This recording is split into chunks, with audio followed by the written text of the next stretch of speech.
STV news, आवाज़ बुलंदियों तक।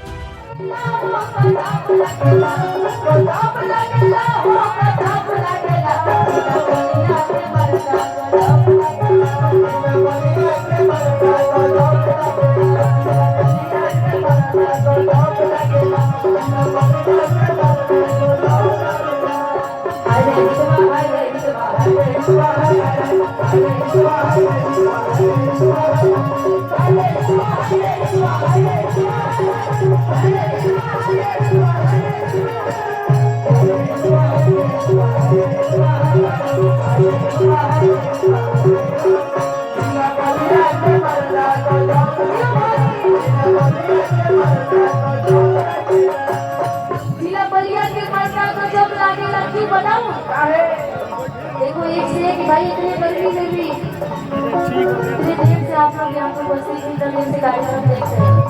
भाई पावर तो है ही आप लोग के पास। देखने में ये हाथ का काटा मच्छी है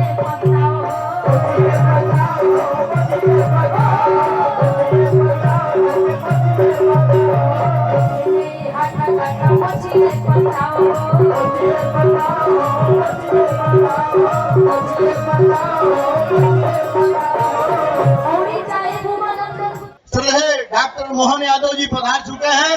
एक बार जोर से आप लोग नारा बोलिए, भारतीय जनता पार्टी, भारतीय जनता पार्टी, वीर शेखर मोहन यादव। एक बार आप लोग जोरदार तालियों से स्वागत करिए इस माता की धरती पर। माता गंगा भी आशीर्वाद दे रही है और माता सरयू का आशीर्वाद भी आपको मिलता है। कितने अलग प्रकार के भौगोलिक कारण से कई जन्मों के पुण्य के बाद हमारा यहाँ से रिश्ता आता होगा। स्वर्गीय चंद्रशेखर, जिनका युवा तुर्क के नाते से अतीत के काल से उनकी अपनी एक लड़ाई, उनका अपना एक संघर्ष, जिसने उनका जीवन भी एक अलग धारा में लाए और इस बलिया को भी धन्य किया। यहाँ के सुपुत्र स्वर्गीय चंद्रशेखर जी के माध्यम से अगर लोकतंत्र गौरवान्वित होता है तो हमारे लिए सौभाग्य की बात, जोरदार तालियां बजाएं अपने स्वर्गीय चंद्रशेखर जी के लिए। और वर्तमान के दौर में मैं चंद्रशेखर जी को इसलिए याद कर रहा हूं, उनकी भी लंबी लड़ाई रही है और लड़ने का स्थान भी वही है, जगह भी वही है और इस पूरे देश का लोकतंत्र भी वही है।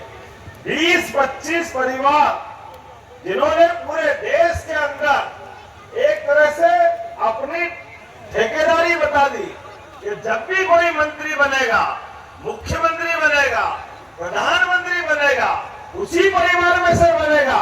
मुझे इस बात की प्रसन्नता है, यशस्वी प्रधानमंत्री, जोरदार तालियां बजाएं नरेंद्र मोदी जी के लिए, जिन्होंने ये मिथक तोड़ा। एक गरीब आदमी गरीब परिवार से निकला हुआ। आप बताइए, चाय बेचना कोई गुनाह होता है क्या? चाय बेच करके कोई अपनी जिंदगी चलाता हो और जिंदगी के उस दौर से निकल करके आज हमारे सबके सामने उनके 2 चुनाव और दोनों ही चुनाव आदर्श रूप में है। मुझे इस बात का और आनंद आता है, हम अपन भगवान राम को जोड़े, भगवान कृष्ण को जोड़े, जिन्होंने अपने जीवन में कदम कदम पे संघर्ष करके इस मानव योनि को धन्य किया है। अगर उनके जीवन में देखो कि अगर रावण जैसे बड़े महाशक्तिशाली से भगवान राम लड़ने गए तो माता सरयू का आशीर्वाद उनके साथ था, लेकिन उनने कोई अयोध्या से सेना नहीं बुलाई। उन्होंने अपने इसी प्रकार के समाज के सभी वर्गों का साथ लेकर के उस घमंडिया रावण को, जिसके घमंड से ऐसा कहते हैं कि जो घमंडी होता वो किस मुंह से बोलता मालूम नहीं।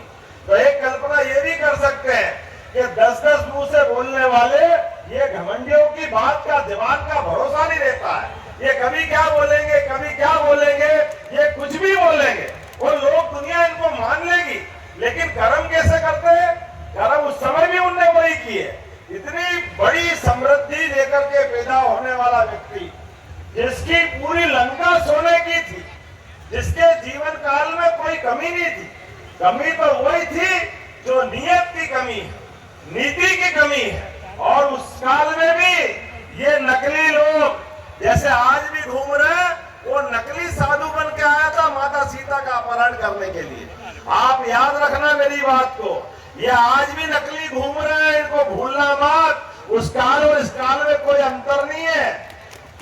इनकी हिम्मत नहीं होती असली रूप में आकर के वोट मांगने की। वो उस समय भी गलती कर दी समाज के माध्यम से माता सीता ने, कि लक्ष्मण रेखा खींची थी भाई लक्ष्मण ने, कि माता से कहा था माता इस रेखा के बाहर मत आना, लेकिन समाज भोला होता है, ऐसे सीता माता भी भोली थी, वो झांसे में आ गई। अरे सामने भिखारी नहीं है, साधु है, लेकिन नकली साधु था, उसने अपना कर्म दिखाया। ये तो माता भिक्षा देने गई और उनने अपना कर्म करते हुए अपहरण करके लिया। मुझे इस बात की प्रसन्नता है, समाज साथ देता है। उस घमंडी रावण को भगवान राम ने लंका पार करके पूरी लंका भी जलाई और रावण का घमंड भी तोड़ा। ये होती है जनता की जीत, ये होती है लोकतंत्र है। ये सारे चिन्ह नरेंद्र मोदी मिटा रहे हैं जो अंग्रेजों ने या कांग्रेस ने लागू किए हुए थे। अब ये अपराध संहिता, अपराध दंड संहिता किसको कहते हैं? अंग्रेजों ने यहाँ पे राज किया, इसलिए वो दंड संहिता की बात करते हैं। हम तो न्यायधारी लोग हैं, न्याय पसंद करने वाला समाज है, इसलिए न्याय संहिता बनी है। एक एक करके एक नहीं कई सारे निर्णय किए और ये किसान बैठे हैं। आप बताइए किन किन के खाते में पैसे आते हैं? अपने हाथ खड़े करके बताना जिन जिन के खाते। कंस की संस्कृति की जय जयकार कराएं। अरे भगवान कृष्ण की जय जयकार नहीं कराएं तो किसकी कराएंगे? और जब आप भगवान राम अयोध्या में मुस्कुरा रहे हैं, मैं महाकाल की धरती से आता हूँ, मेरे साथ जयकारा बोलिए, बोले महाकाल महाराज की।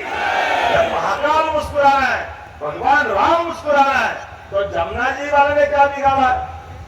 आपकी बार कृष्ण कन्हैया को मुस्कुराना चाहिए कि नहीं मुस्कुराना चाहिए? गोपाल कृष्ण को मुस्कुराना चाहिए कि नहीं मुस्कुराना चाहिए? तो योगी जी ने भी तैयारी कर ली और मोदी जी तो और आगे निकले। उनने द्वारका जी के अंदर भेद द्वारका तक जाने का पुल बना दिया है और भगवान कृष्ण को नमन करते हुए इस उम्र में भी मोदी जी ने भगवान की डूबी हुई भेद द्वारका में जाकर के मोर पंख चढ़ाए थे। और मोर पंख नहीं चढ़ाए, वो हमारी सनातन संस्कृति की जय जयकार करने गए थे। वो इतिहास याद रखो। आप उल्टा जो आपके घर वोट मांगने आए, आप उनसे कहना कि भैया बताओ आप भगवान राम के मंदिर का क्यों विरोध कर रहे थे? अरे भगवान राम के मंदिर में अब तो मुस्कुरा रहा है, एक आध फोटो खिंचवा के आए क्या? कोई ये गए क्या इनके पास मथुरा, अयोध्या, द्वारका? जरा फोटो तो बता दो, वोट मांगने आओगे, लेकिन इतने बड़े समाज की आस्था के साथ खिलवाड़ करोगे, ये बर्दाश्त नहीं है। मुझे इस बात की प्रसन्नता है, यशस्वी नरेंद्र मोदी जी ने नई शिक्षा नीति ला करके 2020 में पूरे देश के सामने, अरे ये लार्ड मेकाले की शिक्षा नीति थी 1832 वाली, जिसमें हमारे सभी देवी देवताओं के सारे प्रसंग गायब कर दिए थे। कोई भगवान कृष्ण को याद नहीं कर सकता है। कृष्ण के भगवान के गरीब आदमी से सुदामा की दोस्ती को याद नहीं कर सकते, उनके प्रसंगों की बात नहीं कर सकते, भगवान राम के अच्छे प्रसंगों को याद नहीं कर सकते। मुझे इस बात की प्रसन्नता है 2020 की शिक्षा नीति लागू करके हमने नई पीढ़ी को भी, वर्तमान में तो ये हमारे देवस्थान आनंद में डूबेंगे ही, लेकिन भविष्य में भी इनकी जय जयकार करने के लिए इनके बीच के अच्छे प्रसंगों को हमने शिक्षा नीति का हिस्सा बनाया।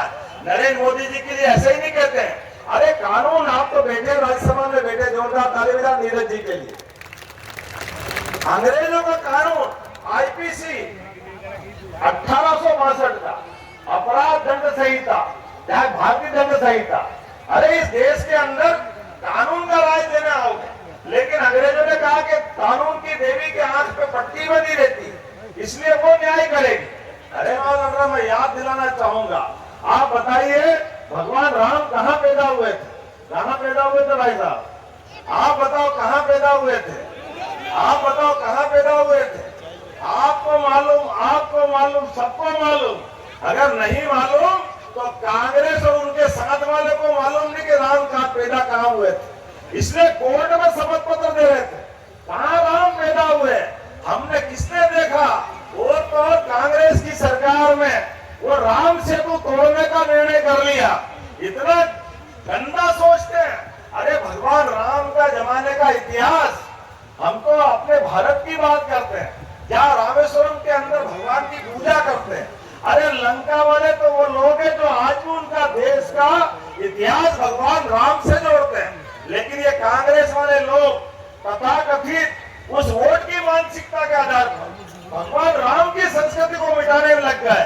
मुझे इस बात का आनंद है 2014 में आपने मोदी जी को वोट दिया था, उस वोट के बलबूते पर इस देश से आतंकवाद समाप्त हुआ। हमारे अपने देश के दुश्मन उस पाकिस्तान को घर में घुस करके मार करके आतंकवाद का समापन हुआ था। हुआ के नहीं हुआ था? जोरदार अभिनंदन करो मोदी जी के लिए। पहली बार ऐसा हुआ कि देश के दुश्मन को देश की सेनाओं ने उनके घर में घुसकर मारने का हिम्मत दिखाई। वो दुनिया के तीसरे देश में हम शामिल हुए।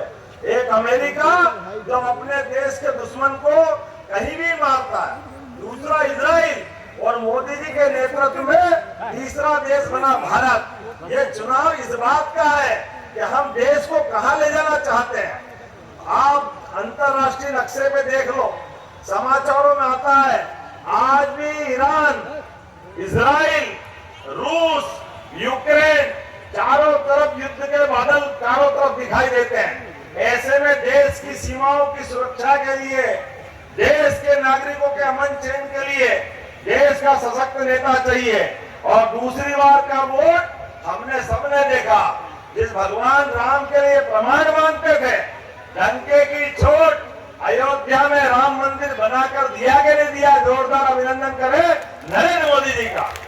बोले जय जय श्री राम।